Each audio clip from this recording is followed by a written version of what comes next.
থাম্বনেলটা দেখেই বুঝতে পেরেছো যে আজকে কি নিয়ে ডিসকাস করব।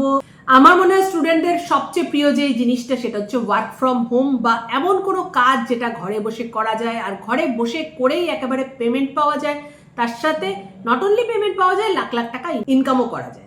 So work from home jobs এর রিয়েলিটি আজকে এই ভিডিওটাতে আমি ডিসকাস করব। Work from home jobs basically এই জবসগুলো শুরু হয়েছিল কখন থেকে? বেশি দিন আগে অবধি কিন্তু আমরা ওয়ার্ক ফ্রম হোম জবস কি হয় জানতাম না। কোভিডের সময় থেকে, যেহেতু কোভিডের সময় এরকম একটা ক্রাইসিস এসেছিল, লোকে বাইরে যেতে পারছিল না, তখন আমরা একটা নতুন শব্দ শুনলাম, work from home jobs.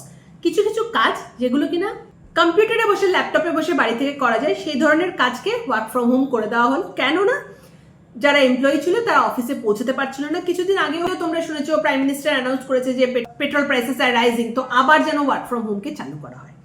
But এখানে একটা জিনিস, work from home is not a permanent thing. কখনোই কোনো কোম্পানি পার্মানেন্টলি কোনো এমপ্লয়িকে ওয়ার্ক ফ্রম হোম দেয় না, এটা একটা টেম্পোরারি জিনিস।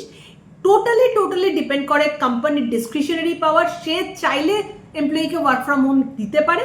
কাজে তোমরা অনেকেই আমাকে প্রশ্ন করো যে দিদি আমাকে এমন কোনো কেরিয়ার অপশন বলো যেটা পড়াশোনা করে বা যেটা করে পারসিউ করে আমি ওয়ার্ক ফ্রম হোম কাজ পাবো। তো আমার কাছে দেখো এরকম কোনো কেরিয়ার অপশন নেই। বিকজ তুমি একটা কেরিয়ার পারসিউ করলে, ফর এক্সাম্পল গ্রাফিক ডিজাইন তুমি পারসিউ করলে, তারপর অ্যাজ এ গ্রাফিক ডিজাইনার তুমি যে কোম্পানিতে জয়েন করলে, সেই কোম্পানির যে ম্যানেজমেন্ট আছে সে হয়তো তোমাকে বললে যে না, এখানে আমাদের কোম্পানিতে ওয়ার্ক ফ্রম হোম অপশনই নেই, you have to come to office.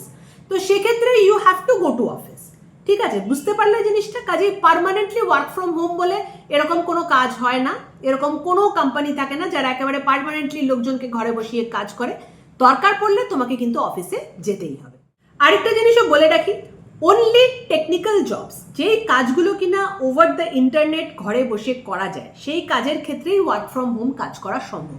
Otherwise যেগুলো ঘরে বসে করা যায় না, ফর এক্সাম্পল মেডিকেল যে টোটাল ফিল্ডটা আছে, এই মেডিকেল রিলেটেড কোনো কাজই ঘরে বসে করা যায় না। সবার জন্যই নয় তোমাকে হসপিটালে যেতে হবে, নয় তোমাকে ল্যাবে যেতে হবে, যেটাই তোমার ওয়ার্ক প্লেস কিনা সেখানে তোমাকে পৌঁছাতে হবে। তো সেক্ষেত্রে অবভিয়াসলি কোনো ওয়ার্ক ফ্রম হোম হয় না। এটা ছাড়াও 90% প্রফেশন যেগুলো আছে নন টেকনিক্যাল, সেখানে কিন্তু কোনো ওয়ার্ক ফ্রম হোম হয় না ম্যাক্সিমাম জায়গাতে। অনলি কিছু প্রফেশন আছে which are mostly tech related, যেগুলো কিনা একদম টেকনিক্যাল হয়, সেখানেই ওয়ার্ক ফ্রম হোম পাওয়া যায়। আরেকটা জিনিসও বলে রাখি, ম্যাক্সিমাম ওয়ার্ক ফ্রম হোম তুমি দেখবে যারা করে বেসিক্যালি কোডার্স, প্রোগ্রামার্স, এরা কিন্তু ম্যাক্সিমাম ওয়ার্ক ফ্রম হোমটা করতে পারে। বিকজ এদের যে কাজটা হয়, ধরো কোডিং, প্রোগ্রামিং, এই টোটাল কাজটা কিন্তু একটা ল্যাপটপে বা কম্পিউটারে বসে ঘরের থেকে করা যায়। কাজে এদের কাজটা টোটালি ওয়ার্ক ফ্রম হোম হয়। এবার ধরো অ্যানিমেশন বা গ্রাফিক ডিজাইন, এই ধরনের কাজ পার্শিয়ালি ওয়ার্ক ফ্রম হোম করতে হয়, আর পার্শিয়ালি কিন্তু অফিসে গিয়েও করতে হয়। বিকজ গ্রাফিক ডিজাইন, অ্যানিমেশন, এই যে কাজগুলো যেই সফটওয়্যারের ওপর হয়, সবসময় কিন্তু কোম্পানির পক্ষে এটা পসিবল হয় না যে তোমার ল্যাপটপে বা তোমার যে পার্সোনাল যে ডিভাইস আছে তার মধ্যে এই সফটওয়্যারগুলো লোড করে। এই সফটওয়্যারগুলো অনেক কস্টলি হয়, সবসময় কিন্তু সব কোম্পানি সেই রিস্ক নেয় না। কাজে সেই ধরনের সফটওয়্যারের যদি তোমার কাজের মধ্যে ইনভলভমেন্ট থাকে, সেই ক্ষেত্রে কিন্তু তোমাকে অফিসে যেতে হবে। নেক্সট হচ্ছে টিম ওয়ার্ক। অনেক সময় যে ধরো তুমি ইউআই ইউএক্স ডিজাইনার হলে, তো ইউআই ইউএক্স ডিজাইনার বা ওয়েব ডেভেলপার, এদের কি হয়, এদের একটা টিম কাজ করে। ইটস নট দ্যাট যে তুমি ইন্ডিভিজুয়ালি কাজ করছো। সো যখনই টিম ওয়ার্ক থাকে তখন মিটিংসের জন্য অফিস যেতে হয়, অফিসেই ম্যাক্সিমাম দিন কাজ করতে হয়। হ্যাঁ, যখন তোমার দরকার তখন হয়তো তোমাকে একদিন দুদিন কোম্পানি ওয়ার্ক ফ্রম হোম দিতে পারে। সো এটা তো গেল ওয়ার্ক ফ্রম হোমের রিয়ালিটি। এটা ছাড়া যত তোমরা মোবাইলে অ্যাডভার্টাইজ দেখো যে ওয়ার্ক ফ্রম হোম জব এত টাকা পেয়ে যাবে, লাখ টাকা ইনকাম করে নেবে, দেখো এগুলো সব ফেক, এভরিথিং ইজ ফেক। যে যতই যাই বলুক, দিজ আর অল ফেক। এরকম কোনো কাজ হয় না। আর যদি এরকমই কাজ হতো তাহলে এত টাকা খরচা করে, এত কষ্ট করে কেউ পড়াশুনো করতো না।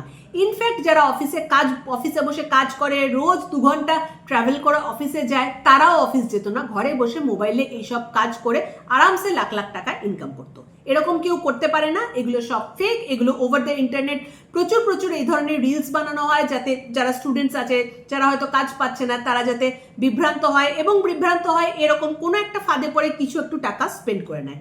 কেউ যদি তোমাকে কাজের বিনিময়ে 100 টাকাও তোমার কাছে চায়, তুমি ভাববে আচ্ছা 100 টাকাই তো চাইছে, 100 টাকা দিতে তোমার কোনো প্রবলেম নেই, তুমি হয়তো দিয়ে দিলে।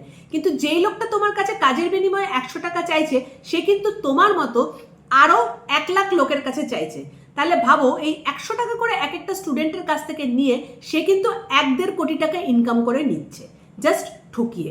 এবার অবভিয়াসলি অ্যাজ এ স্টুডেন্ট তুমি যদি 100 টাকা তোমার নষ্ট হয়, you don't mind, but ultimately the scammer is getting the money. So যে কোনো ধরনের ওয়ার্ক ফ্রম হোম, যত এইসব ডেটা এন্ট্রি কাজটা যা আসে তোমার ফোনে, অল দিজ আর ফেক, এগুলো কোনো অস্তিত্ব নেই। আর এই ধরনের কাজে আমাকে অনেকে বলে, আমাদেরকে অনেকে তোমরা রিকোয়েস্ট করো যে দিদি এরকম কিছু কেরিয়ার অপশন দাও, ওয়ার্ক ফ্রম হোম, এইসব জিনিসগুলো ডিসকাস করো তোমার চ্যানেলে। দেখো এগুলো আমি করতে পারবো না, এগুলোর জন্য প্রচুর চ্যানেল আছে যারা ওয়ার্ক ফ্রম হোম, তারপরে এইসব যত ফেক জিনিসগুলোকে প্রমোট করে।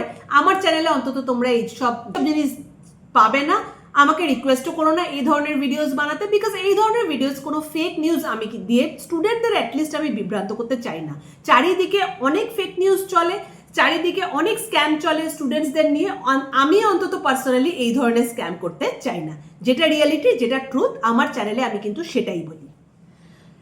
ওয়ার্ক ফ্রম হোম জব যখন বলছি, একটু ফ্রিল্যান্সিং সম্বন্ধেও বলে দিই। সো ফ্রিল্যান্সিং ব্যাপারটাকে বাংলা ভাষায় ফ্রিল্যান্সিং কথা মানে হচ্ছে পার্ট টাইম জব। তোমার বাড়িতে যে কাজের দিদি কাজ করতে আসে, যে রান্না করে দেয়, যে বাসন মেজে দেয়, সেও কিন্তু একজন ফ্রিল্যান্সার। সে আসে, সে পয়সা নেয়, সে চলে যায়, সে আরেকটা বাড়িতে গিয়েও কিন্তু সেম কাজটাই করে। তো যখন কোনো পার্টিকুলার একটা কোম্পানির সাথে তার কোনো চুক্তি হচ্ছে না, বা সে কোনো এমপ্লয়মেন্ট লেটার পাচ্ছে না যে তোমাকে একটা পার্টিকুলার কোম্পানিতেই কাজ করতে যাবে। জেনারেলি কোনো কোম্পানিতে যখন তুমি কাজ করতে যাও, সেই এমপ্লয়মেন্ট লেটারে একটা টার্ম থাকে যে তুমি এই কোম্পানির হয়ে ফুল টাইম এমপ্লয়ি, এই কোম্পানিতেই কাজ করতে পারবে, অন্য কোনো কোম্পানিতে কাজ করতে পারবে না। তো তখন তুমি একজন ফুল টাইম এমপ্লয়ি হয়ে গেলে। আদারওয়াইজ এটা ছাড়া যে কোনো ধরনের কাজ, ধরো তোমার বাড়িতে যে প্লাম্বার আসছে, তোমার বাড়িতে যে কার্পেন্টার আছে, এভরিওয়ান ইজ ফ্রিল্যান্সার। তো এরকমই ফ্রিল্যান্সিং এর কাজ তোমরা করতে পারো। এগেইন টেক রিলেটেড কাজ, graphic design, digital marketing, product listing, UI UX design, web development, এই ধরনের কাজ কিন্তু ফ্রিল্যান্সিং পাওয়া যায়। বাট ফ্রিল্যান্সিং কাজের রিয়ালিটি হলো এই যে কাজটা পাওয়া কিন্তু খুব টাফ, বিকজ ফ্রিল্যান্সিং কাজ মানে একটা টোটাল কাজ। এই কাজগুলো দেওয়া হয় কাদের না, খুব এক্সপিরিয়েন্সড পার্সনদের। সো যারা ফ্রেশার, তাদের জন্য ফ্রিল্যান্সিং কাজ পাওয়া ইজ নেক্সট টু ইম্পসিবল। একা একা তো তুমি কোনো মতেই পাবে না, কোনো ক্লায়েন্টই তোমাকে কাজ দেবে না। তোমার মেন্টর যদি থাকে, তোমাকে হেল্প করার যদি থাকে, তারা যদি তোমাকে কিছু কাজ ধরে দিতে পারে, then it is okay. But again আমি বলে দেবো, ফ্রিল্যান্সিংয়ে payment is very low. Secondly, কাজ করে দিলে পেমেন্ট নাও আসতে পারে, অনেক রকম প্রবলেম কিন্তু এখানেও থাকে। জব সিকিউরিটি, যে কোনো কোম্পানিতে যখন তুমি কাজ করতে যাও, সেখানে তুমি একটা জিনিস জানো যে তোমার মাস গেলে তুমি যে কাজটা করে দিলে সেটা বেসিসে তুমি একটা স্যালারি পাবে। বাট ফ্রিল্যান্সিং এ এরকম কিচ্ছু হয় না। ক্লায়েন্টের ইচ্ছে হলো তোমাকে টাকা দিল, ক্লায়েন্টের ইচ্ছে হলো তোমাকে টাকা দিল না। কি করবে তুমি? ক্লায়েন্টের পেছনে কত দৌড়াবে? একটা লিমিটের পর তুমি কিচ্ছু করতে পারবে না। So freelancing is very very tough if you are not experience. কিছু কিছু ওয়েবসাইট আছে যেগুলো জেনুইন ওয়েবসাইট ফর ফ্রিল্যান্সিং, সেগুলো বলে দিচ্ছি, যেরকম আপওয়ার্ক, ফাইবার, freelancing.com। এইসব ওয়েবসাইটে কিন্তু জেনুইন ফ্রিল্যান্সিং কাজ পাওয়া যায়, these are not fake. But again, একদিনে আমার মনে হলো যে পকেট মানি দরকার আর আমি কালকে থেকে ফ্রিল্যান্সিং কাজ শুরু করে দেবো আর আমি প্রচুর কাজ পেয়ে যাব, এই ধরনের এই ব্যাপারটা কিন্তু হয় না। যদি তোমাকে আপওয়ার্ক, ফাইবার এই ধরনের ওয়েবসাইটে কাজ করতে হয়, এখানেও তোমাকে নিজের প্রোফাইল দিতে হয়, সেটাকে আপডেট করতে হয়, সেটাকে প্র্যাকটিস করতে হয়, সেটারও একটা টোটাল টেকনিক আছে। এই টেকনিকটা বছরের পর বছর করে গেলে 3-4 বছর পর কিন্তু তোমার হাত বসবে আর আপওয়ার্ক, ফাইবার থেকে তখন তুমি অ্যাকচুয়ালি ইনকাম করতে পারবে। So this is also very tough. Work from home জবের ডিমেরিটসগুলো আমি বলে দিলাম, ওয়ার্ক ফ্রম হোম জবের প্রবলেমগুলো বলে দিলাম, ফ্রিল্যান্সিং জব কি সেটাও বলে দিলাম, আর কোন কোন জায়গায় স্ক্যামিং হয় সেটাও কিন্তু বলে দিলাম একটা ভিডিওতেই। আশা করছি ভিডিওটা তোমাদের কাজে লাগবে। এগেইন আমি রিকোয়েস্ট করছি যে ঘরে বসে লাখ টাকা কিভাবে ইনকাম করা যায়, এটার আমার কাছে কোনো ম্যাজিক ফর্মুলা নেই, কারোর কাছেই নেই। যারা বলে তারা ফেক। অ্যান্ড এই ধরনের প্লিজ আমাকে আর কমেন্ট করে কোয়েশ্চেন করো না, আমি এর উত্তর দিতে পারবো না। হোপফুলি ভিডিওটা তোমাদের কাজে লাগবে। যদি ভিডিওটা ভালো লাগে, নিজের ফ্রেন্ডসদের সাথে শেয়ার করবে আর বাংলায় বিজনেস চ্যানেলটাকে সাবস্ক্রাইব করবে। Thank you for watching. Bye by.